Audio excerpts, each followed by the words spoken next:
right, we got red light, we're ready to go. What is today, the 9th? Monday? Today's quote. We also put on another video, Sounds of Silence, by two different groups. The original Simon and Garfunkel and Tom. Is that right? So try to listen to those and think about what it's saying, and just give you a little something extra. All right, we're going to finish up chapter 9. Some people's already turned in their notes, which is okay, but there's these three key things I want to point out and actually even read some of it before we start in chapter 10.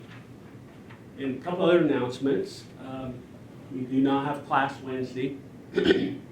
So when we finish 9 today, hopefully everybody will be able to have their quotes in. I think everybody in here has their midterm paper in and their notes.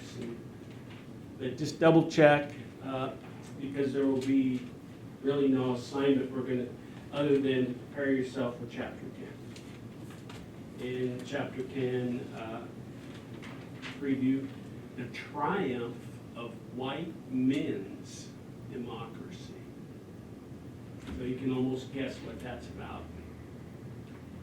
It's an outline in Democracy in Theory and Practice, Jackson's Politics and Democracy, Bank Wars, Second Party System is established, the heyday of the Second Party System starts, and the conclusion, Tocqueville's wisdom.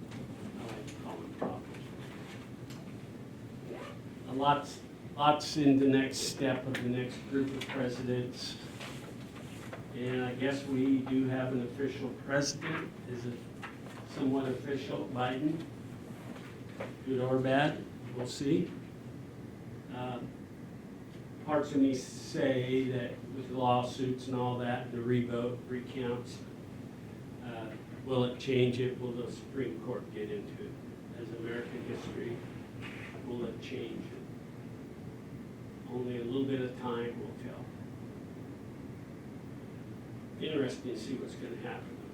Isn't there more Democrats in the Supreme Court? Say, Nancy? Is there more Democrats in the Supreme Court than Are there more Democrats? than Republicans? I don't know that answer. I know Trump picked 3 new ones in his 4 years, and they were Republican. I think you find that the Supreme Court is not as staunch to one side of the spectrum or the other. They try to be a little more fair in their judgment and wisdom in what they are deciding, and try not to let their personal bias and political background influence them. Thank goodness. And I think original intent in American history was to do that, though. Who's that? Hi, Bob. Okay, now let's go through these 3 things I prepared. And the 3 topics, and if you want to add this to your notes, you can. If not, just listen and see what you think. Number 1 is recognizing what the grand alliance was in the political system, the good and bad. I want to read some things out of your text and then probably say some things like always. 2, the new spirit of nationalism. And 3, this has already been talked about, but I want to talk my way on the end of the era of good feeling, why there would be an end to it. Okay, so here we go. recognizing the Grand Alliance. This is on bottom of page, second column, page 124, in the top second column underneath that. There's just some things I want to re-verify. And actually, it's down at the bottom. I want to go through this first before I back up to the new spirit of nationalism on number 2. Before 1822, the administration struck a policy of neutrality. The Congress clamored for recognition. Starting in 1822, Monroe reversed his position, and during the next 4 years, the United States officially recognized Mexico, Colombia, Chile, Argentina, Brazil, the Federation of Central American States, and Peru. Now that's a big thing in that we were not recognizing the existence of other countries because we are the United States of America and we are it. We won't deal with these other people. But at this period of time in history, the reverse happens. We are going to recognize it. We're going to do some things. And right underneath it, recognizing the republics put the United States on a possible collision course with major European powers, because these were the countries they were controlling or being involved with. In 1822, Austria, Russia, France met in Brno and formed the Grand Alliance, a reactionary union committed to rolling back the tides of liberalism. So another way of looking at two extremes in world politics. Okay. The tides of liberalism, self-government, and national self-determination that had arisen during the French Revolution and Napoleon's aftermath. Although the Grand Alliance did not undertake direct intervention in Latin America, it did give France the green light to invade Spain, and so disposed to reconquer the empire. Both Great Britain and the United States were alarmed by this prospect. Now, why would France do that? Anybody have an idea? Just think world politics. But you got to be out of this day and age. You got to think back when we weren't friends with France.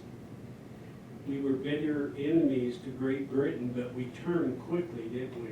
We turned back once we did a treaty or two and started to repay a debt or two to Great Britain. We become almost like we call today allies. Now, remember there was a little problem with Spain and France. They didn't like each other. They didn't like the United States. But things happened as we picked up internally more land. So with that in mind again, why would France invade Spain? Why would any country invade any country? Territory. Okay, they want their territory, Nancy said. What else? Just think. You got something, I want it. Resources, land, what else? Say, well, like money kind of ties into that, but I would also say, like, if you disagree with how they're running their country. All right. She said money, but the way you ran a country. We got one more after this. The way you ran a country, was it a monarch of old European style, or was it the new republic style of the United States, Or was it something in between? That would be another one. And there's one more, major one, and you are going to school at one. It's about as handful as I can get. You're in a school that is what kind of school are we besides private? Christian. Okay, religion. Okay, the styles of government, religion, prospects of trade, the desire of wants and needs, and then land. That would be a reason why any country would invade another country in most cases. The only other case might be if they get something to you first and you're going to retaliate. Now, there is some of that between France and Spain. Remember, they secretly gave who the Louisiana Purchase. Who owned it originally? Spain or France? Spain. And to do a deal, they gave that land property to the French or France, and then we dealt with it last chapter and part of this chapter, and eventually purchased it from them because they saw no value in wilderness and Native Americans. They didn't see the prospects of expansion across the vast Atlantic Ocean. You know, how are they going to do both? That's what kept a lot of European things back off a little bit. Okay, but this all of a sudden greed from France to Spain really surprised us.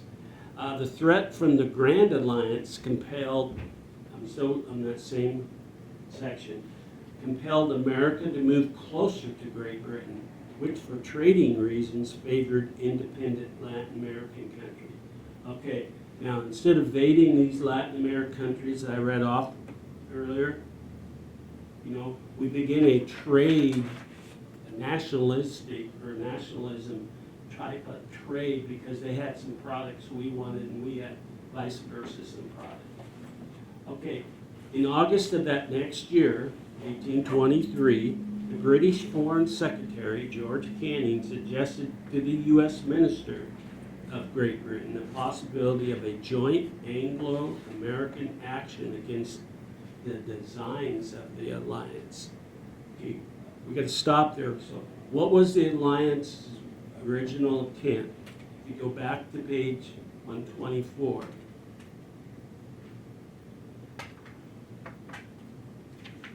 Austria, Prussia, Russia, and France, okay, they formed a great, what they call the Grand Alliance, a reactionary union committed to rolling back the tides of liberalism. What is a tide in countries of liberalism? It's not a political theme of being a liberal or conservative. When you are liberalism in a country, you are willing to take over, expand, become part of, all those trite sayings. Okay, Monroe, as well as former President Jefferson and Madison, welcomed the suggestion and favored open cooperation with the British. However, Secretary of State Adams favored a different approach. He believed that the national interest would best be served by avoiding all entanglements of European politics. Okay, now, unless we want to get into some more wars and fight over this or that, let's stay out, is what he's saying. Let's just be neutral. That's hard to do sometimes, especially when you need things and you want to trade. Okay, in addition, there was a political ambition that motivated Adams' belief. He did not want to be labeled pro-British. He therefore advocated unilateral action by the United States. Now, somebody can look this up if they would like. Unilateral. You should have heard of this term in history classes. Unilateral. Is it a collision or is it running parallel to You gonna look it up for us, Hannah? Mhm. Okay, thank you. A unilateral position. Okay, we haven't seen this term in our book too much yet. But sometimes, while she's still looking, sometimes what you do, in order to avoid, Liz and I avoiding a conflict, we will unilaterally agree to do this and this, as long as she is doing this and I am doing this, we unilaterally move along. Now, what's the actual, Yeah, it says an action or decision performed by or affecting only one person, group, or country involved in a particular situation without the agreement of another or the others. So, and it says, for example, unilateral nuclear disarmament. okay, that we're gonna get to later with another video of nuclear. But one country wants to do something, basically paraphrasing again. Well, the United States doesn't, but we're gonna still allow that to happen, with an agreement. That's all, it's about as simple as you can get it. It gets more complicated the more politics you put in it. But it's the first time that you see this term. Almost done. Okay, with this action in mind by the United States, in the end, Adams manages to swing Monroe and his viewpoint in the annual message to Congress on December 2nd. Monroe included a reaching statement on foreign policy that was actually written primarily by Adams. Guess what? It was called the Monroe Doctrine. And somebody already talked about that. Solemnly declared that the United States opposed any further colonization in Americas,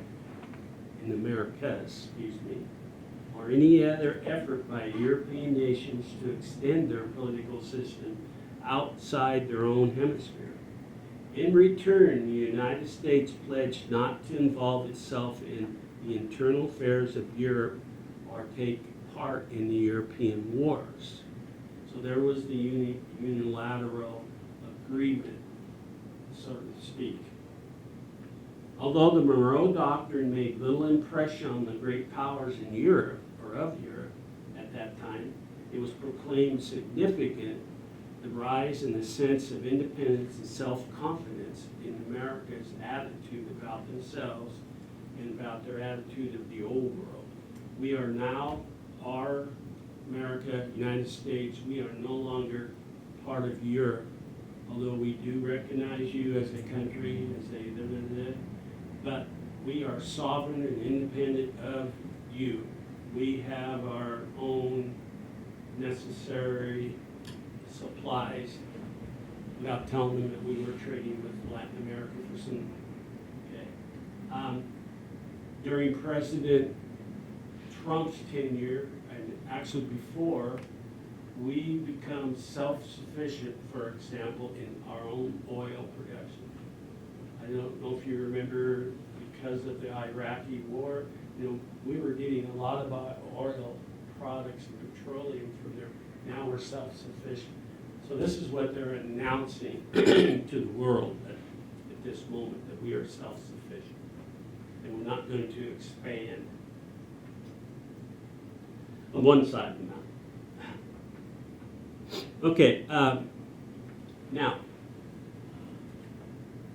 going back to number 2 a little bit, the new spirit of nationalism, and it's back on page 124, it says there, nationalism and foreign policy, the Monroe Doctrine that we just got to ahead of that.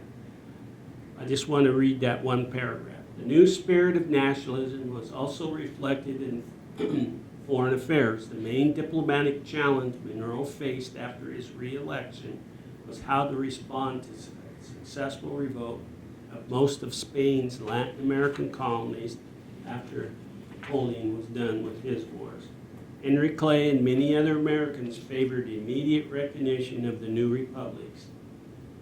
believing that their neighbors to the south were simply following an example of the United States in its own struggle for independence.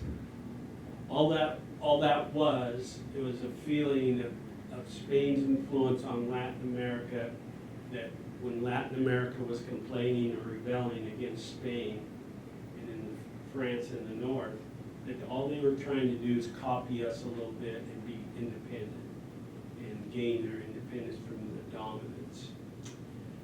Now, in my world travels, in the Caribbean especially, you can see which island was dominantly French, Spanish, or the combination of other things, but those were the two areas that those two countries.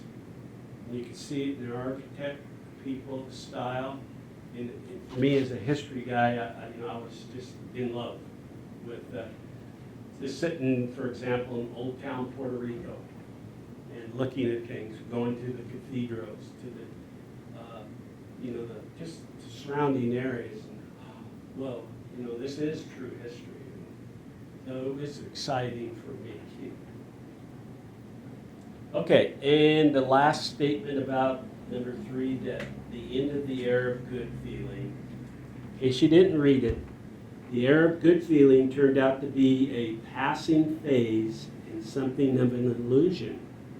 The idea that an elite group of nonpartisan statesmen could define common purpose and harmonize competing elements. The concept of leadership embodied in Monroe and Adams would no longer be valid in the more contentious and democratic America of the Jacksonian age. Increasingly, the power of the common man and sectionalism would shape national debates and policies, and I'm adding, forever. And that's happened to us already. And will continue. So there we go. Excuse me, coughing. We will begin chapter 10 on Friday. There is no other assignments other than to complete any work that you haven't done. If you got everything done and caught up, you get a break. If not, some stuff is way past due and will be put down accordingly. Thank you. Most of you are not late. I have to say that to everybody. I'm done. You may turn off the video. Have a great week, and don't forget to pray for our school. And we have a visiting group of people coming in for our final okay to be fully accredited. Keep that in your prayer. Thank you. Bye-bye.